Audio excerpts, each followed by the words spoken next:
Nous devons aider le continent africain. To live with us, the European dream. Good friend of Taiwan. Europe Matin. 6h51 sur Europe 1, votre revue de presse internationale. Nous sommes d'abord en Algérie avec notre correspondant Nour Chahine. Bonjour. Bonjour. Que trouve-t-on à la une des journaux algériens ce matin ? Eh bien, du ciment. La presse fait l'éloge des industriels du secteur des cimenteries. En quelques années, l'Algérie est passée de pays importateur à grand exportateur de ciment en tout genre, écrit Algérie Echo. Du ciment pour l'Angleterre, pour l'Allemagne ou pour la France, en très peu de temps, le pays est devenu le deuxième fournisseur de ciment pour l'Europe, après la Turquie, nous dit le Soir d'Algérie. Des exportations qui représentent 11% des besoins européens, précise l'expression. Pour sa part, le journal en ligne TSA préfère parler des obstacles qui peuvent freiner cet élan des cimenteries algériennes à l'export. Le journal cite la faiblesse de la logistique, notamment au niveau des ports, une contrainte à laquelle l'Algérie pourra facilement parer, grâce notamment à des investissements colossaux annoncés pour le secteur du transport maritime. Partons en Grèce avec vous, Clémentine Athanasiadis. Les gros titres de la presse grecque.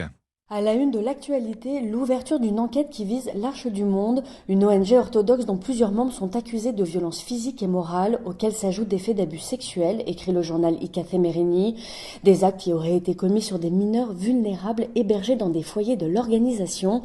Parmi les personnes incriminées, le père Adonios Papanicolaou, fondateur de l'ONG.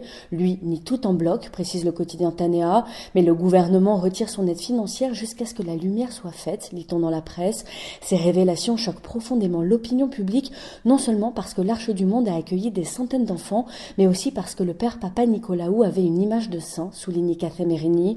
Le quotidien se demande comment tout cela a pu se produire. La première responsabilité incombe à l'État, tranche le journal, qui ne dispose pas de structures de protection adéquates et qui n'a pas su inspecter cette ONG. Et nous voici enfin en Mexique avec vous, Gwendolina Duval. Chez vous, la presse mexicaine s'empare de nouvelles violences dans la capitale, Mexico. À Mexico, les motards et la police s'affrontent. Des débordements en marge de manifestations ont mené à des arrestations et saisies de véhicules, rapporte le média Infobae. Depuis des jours, des centaines de conducteurs de motos en colère mènent des rodéos urbains et bloquent le trafic dans les rues de la capitale mexicaine, explique El País. Ils s'opposent à la mise en place d'un nouveau code de la route.